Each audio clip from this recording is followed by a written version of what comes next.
अस्सलाम वालेकुम बच्चों, मैं हूं अली रज़ा और एक मरतबा फिर मैं आपके सामने एक नया और इम्पोर्टेंट टॉपिक लेकर हाज़िर हुआ हूं, जो है modern theories of atomic structure और de Broglie hypothesis.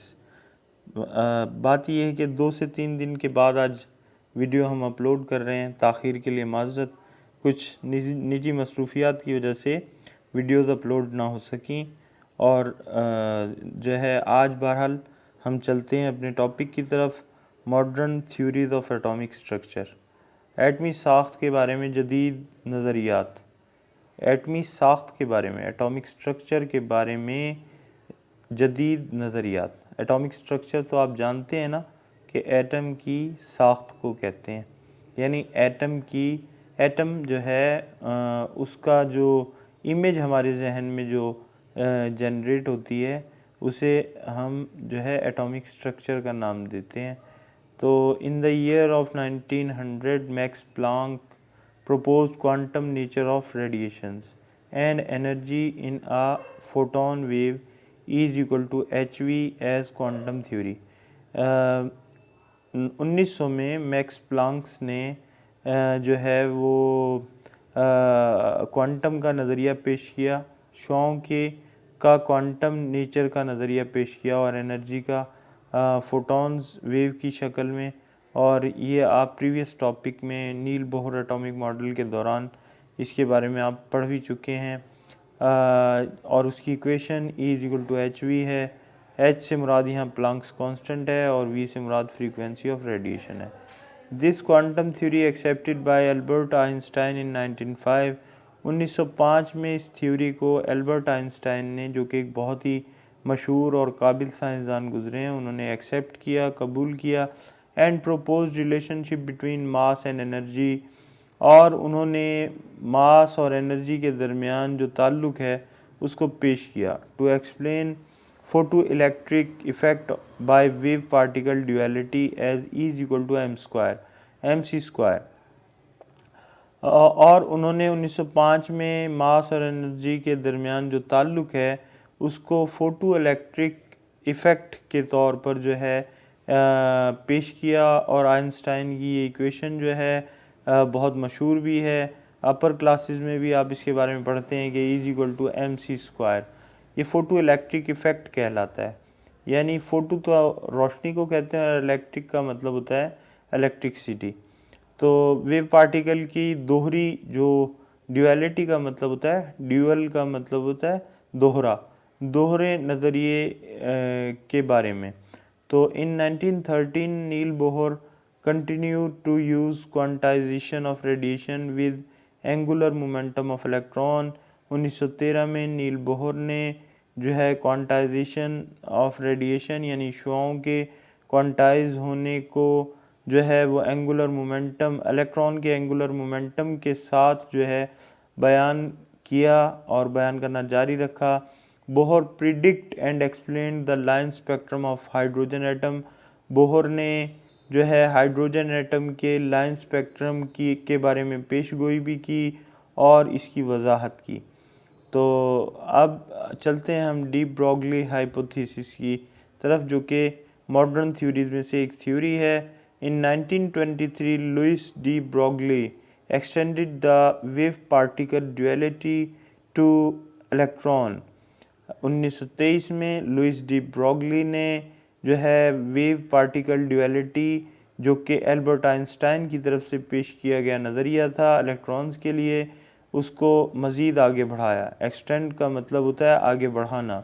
And proposed a hypothesis, और उन्होंने एक मफरूज़ा पेश किया that all matter has particle as well as wave nature at the sub microscopic level, कि तमाम मादाजात जो हैं वो खुर्दबीनी सतह पर जो है वो वेव की फितरत भी रखते हैं, वेव की खासियत भी रखते हैं और ज़र्रे की खासियत भी रखते हैं।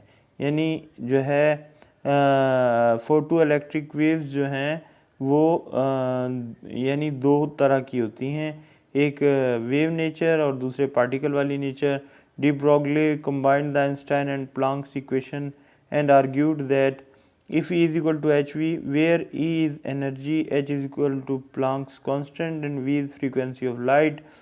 डी ब्रॉगली ने दोनों इक्वेशंस को, यानी एल्बर्ट आइंस्टाइन की तरफ से पेश की गई इक्वेशन को और प्लांक इक्वेशन को जो है उन्होंने इकट्ठा किया और इस पर दलाइल दिए कि अगर ई एच वी के इक्वल हो और ई से मुराद एनर्जी हो, एच से मुराद प्लांक्स कांस्टेंट हो जिसकी वैल्यू भी आप जो है पीछे याद कर चुके हैं, और वी से मुराद फ्रीक्वेंसी ऑफ लाइट हो, और ई यहाँ पर इसी तरह से आइंस्टाइन के मुताबिक अगर E is equal to M C square, यानी ई से मुराद एनर्जी, एम से मुराद मास और सी से मुराद स्पीड ऑफ लाइट हो, तो इन दोनों इक्वेशंस में एक चीज़ कॉमन है ई। अगर हम लेफ़्ट हैंड साइड को लेफ़्ट हैंड साइड के बराबर रखें और राइट हैंड साइड को राइट हैंड साइड के बराबर रखें तो हमारे पास कुछ ये शक्ल आ जाती है कि H V is equal to M C square, यानी इसकी राइट साइड और ये राइट साइड, ये दोनों एक दूसरे के आमने सामने आ गई, जबकि ई इक्वल है ई के। तो अब बात ये है कि अगर आप ये देखें कि v जो है, v से मुराद फ्रीक्वेंसी ऑफ रेडिएशन है, और इसके बारे में आप पहले पढ़ चुके हैं कि v जो है वो c अपॉन लेमडा के इक्वल है, और यहाँ c से मुराद आपको पता है स्पीड ऑफ लाइट और लेमडा से मुराद वेव लेंथ है। तो अगर आप v की जगह पर इसको पुट कर दें, c अपॉन लेमडा को अगर आप पुट कर दें तो क्या होगा कि आपकी इक्वेशन जो है वो कुछ इस तरह की बन जाएगी कि v की जगह आपने पुट कर दिया एच सी अपॉन लेमडा हो गया। ये बात समझ आ रही है आपको? अच्छा, उसके बाद एम सी स्क्वायर को आप ऐसे ही लिख देंगे। अब लेमडा एच सी को अगर आप दूसरी तरफ लेके जाएं, या यूँ कर लें कि आप जो है वो एम सी स्क्वायर को इधर ले आइए और लेमडा को उधर ले जाएं, तो लेमडा यहाँ डिवाइड हो रहा है, उस साइड पे जाएगा तो मल्टीप्लाई होगा और वहाँ लेमडा हो जाएगा, और एम सी स्क्वायर को यहाँ ले आएँ तो ये इक्वेशन हमारे पास कुछ इस शक्ल में आ जाएगी कि lambda is equal to h c upon M C square. तो h c upon M C square जो है, इसमें सी को, सी जो है वो तो सी के स्क्वायर से कैंसिल हो गया और आपके पास 1 टाइम सी रह गया, H upon M C. Lambda is equal to H upon M C. अब देखिए बात ये है कि ये जो एम सी है, एम सी आप पढ़ चुके हैं कि एम सी यानी मास multiply by speed of light जो है, ये लाइट के पार्टिकल्स के मोमेंटम के इक्वल है। मोमेंटम को पी से जाहिर करते हैं और ये फिज़िकल एक टर्म है मोमेंटम, और वहाँ आप ये पढ़ चुके हैं law of conservation of momentum में कि मोमेंटम को पी से जाहिर किया जाता है।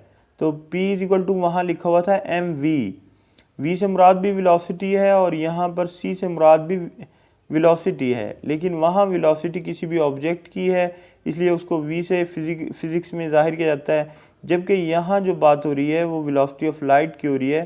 तो p is equal to M C. अब आपने क्या करना है कि एम सी की जगह पर इसको p को पुट कर देना है। सिंपली एम सी की जगह पर आप किसको पुट कर देंगे? p को पुट करेंगे। अच्छा, अब आपके पास यानी ये इक्वेशन ये बन गई कन्वर्ट होके कि lambda is equal to H upon V, H upon P. अच्छा, अब देखिए बात यह है कि ये होने के बाद हम नेक्स्ट उस पर चलते हैं। वो कहता है the wave nature of a particle is quantified by de Broglie wavelength. यानी उसने कहा कि जो वेव नेचर है लाइट की ऑफ अ पार्टिकल, किसी भी ज़र्रे की वेव नेचर जो है इसको क्वांटिफाई किया de Broglie wavelength theory ने, defined as lambda is equal to H upon p, जो अभी आप पीछे पढ़ के आए हैं, where p is the momentum of the particle. ये मैं आपको बता चुका हूँ कि पी से मुराद किसी भी पार्टिकल का मोमेंटम है।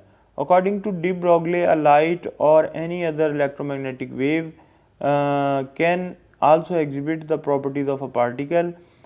डी ब्रॉगली की नज़रिए के मुताबिक रोशनी या कोई भी दूसरी इलेक्ट्रोमैग्नेटिक वेव दोनों तरह की खासियतों का मुजाहरा कर सकती है, यानी एक पार्टिकल की भी और साथ ही साथ एक वेव की भी। Similarly a particle should also exhibit the properties of a wave. बिल्कुल इसी तरह से एक पार्टिकल भी जो है वो एक वेव की खसूसियात का मुजाहरा भी कर सकता है। And those two nature are interchangeable, और ये दोनों ही जो फितरतें हैं ये एक दूसरे में जो है वो तब्दील हो सकती हैं, यानी particles are converted into waves and waves can be converted into particles.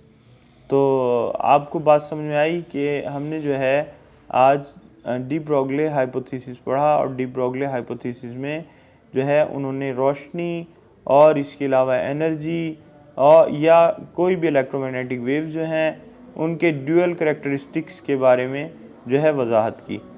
तो शुक्रिया।